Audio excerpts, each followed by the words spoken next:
ఇక్కడ నేను dry fruits laddu చేయడానికి కొన్ని ఇంగ్రీడియంట్స్ అనేది తీసుకోవడం జరిగింది. అయితే ఏమేమి నేను ఇందులో వేసానో చూస్తున్నాను. ముందుగా నువ్వులు వేయించాను. దాని తర్వాత బాదాం కూడా కొద్దిగా తీసుకొని వాటిని కూడా వేయించాను. అన్నిటినీ సపరేట్గా నేను వేయించి వాటిని పౌడర్ చేయాలన్నమాట మిక్సీలో. ఇప్పుడు కాజు తీసుకున్నాను. కాజు కూడా లైట్గా దూరగా వేయించేసాను. కొద్దిగా నెయ్యి వేసుకోవాలన్నమాట. దాని తర్వాత ఇప్పుడు ఆకురు తీసుకున్నాను. నేను అన్నీ నేను ఉరామరిగా తీసుకున్నాను. ఇది ఈటింగం తినేగోంది అంటారనమాట. గుమ్మడికాయ విత్తనాలు ఇవి కూడా చాలా చక్కని పోషకాలు కలిగి ఉంటాయన్నమాట. దాని తదుపరి కొద్దిగా కొబ్బరి పొడిని కూడా తీసుకున్నాను. అందులో ఇలాచీ పౌడర్ కూడా మిక్స్ చేశాను అనమాట. కొద్దిగా దంచి అందులో వేసి దూరగా వేయించాను. దాని తదుపరి ఖర్జూరం కూడా కొద్దిగా విత్తనాలు తీసేసి చక్కగా లైట్గా వేడి చేసి దాన్ని కూడా మిక్సీ పట్టాలన్నమాట. అన్నింటినీ మిక్సీ పట్టేశాను. ఇప్పుడు తర్వాత ఇలాచీ పౌడర్ అండ్ తినే ఈటింగ్ గమ్, నెక్స్ట్ దాని తర్వాత ఇందులో ఇంకా ఏం వేసాం మనం, కాజు, బాదాం, ఆక్రూట్ అండ్ అన్నీ వేసేసాము. అన్నీ కొద్దిగా లైట్గా వేయించి దాని తర్వాత చక్కగా కచ్చాగా మనము ఇలా మిక్సీ చేసి పెట్టుకున్నాం అనుకో. తర్వాత ఖర్జూరం తీసుకున్నాం కదా మనం ఇందాక, ఆ ఖర్జూరం కూడా కొద్దిగా మిక్సీ పట్టేసేసి దాని తర్వాత అది కూడా ఇందులో యాడ్ చేయాలన్నమాట. ఈ విధంగా ఖర్జూరం కూడా మెత్తగా మిక్స్ చేసేసుకోవాలి. దాని తర్వాత చూడండి, నేను కొద్దిగా బెల్లం తురుము కూడా ఇందులో యాడ్ చేసుకుంటున్నా. ఎందుకంటే కొంచెం స్వీట్నెస్ కూడా చాలా చక్కగా వస్తుందన్నమాట.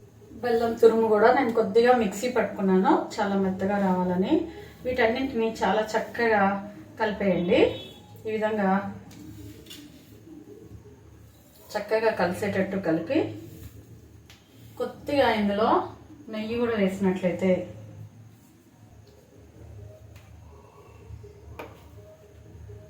ఆవు నెయ్యి అయితే చాలా బాగుంటుంది.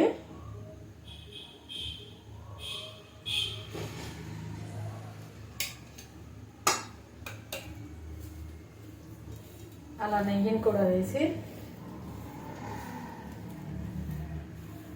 ఒకసారి మనం మిక్సీ పట్టామంటే చక్కగా కలిసిపోతుంది అనమాట.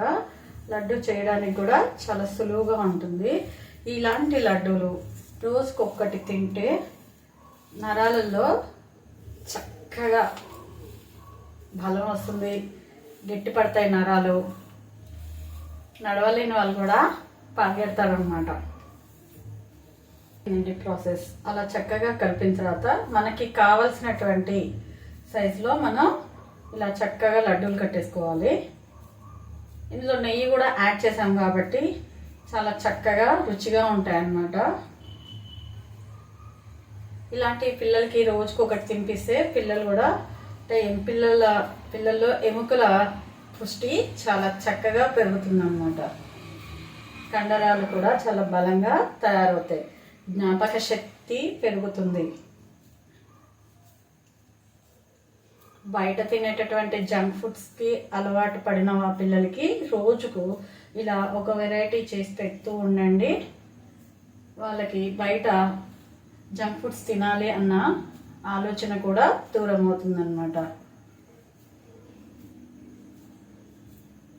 చాలా చాలా టేస్టీగా ఉంటాయండి నిజంగా. ఎంత చక్కగా వచ్చాయో. ఇవి రోజుకొకటి తింటూ ఉంటే నడుములకి బలం కూడా ఏర్పడుతుంది ఆడపిల్లలకి. చాలా రుచిగా కూడా ఉంటాయి. మీరు ఒకసారి ట్రై చేయండి ఇదే విధంగా.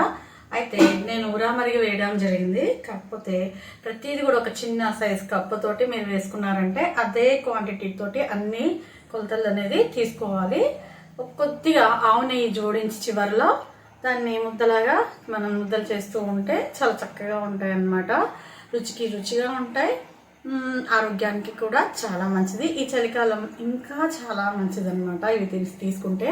అంతేకాకుండా ఇందులో పల్లీలు కానీ అంటే యాడ్ చేసుకోవాలి అని అనుకున్న వాళ్ళు పల్లీలు కూడా వేయించి దూరగా వేయించేసి వాటిని కూడా మిక్సీలో పట్టి దాంట్లో యాడ్ చేయొచ్చు. అంటే నాకు అంత ఇష్టం లేదు కాబట్టి నేను యాడ్ చేయలేదు అనమాట. ఇంకా పిస్తా కూడా మీరు అదే విధంగా సన్నగా కట్ చేసేసి పైన మనం ముద్దలు చుట్టేటప్పుడు వాటిని కలిపి మనం ముద్దలు చుట్టినట్లయితే చాలా బాగుంటుంది అనమాట. ఈ వీడియో కనుక మీకు నచ్చినట్లయితే లైక్ చేయడం మాత్రం మర్చిపోకండి, షేర్ చేయండి, సబ్స్క్రైబ్ చేయండి. ఏదైనా మీకు ఇంకా కావాలి అంటే ఇంకొన్ని రుచులతో మీ ముందుకు వస్తుంది మీ సునీత.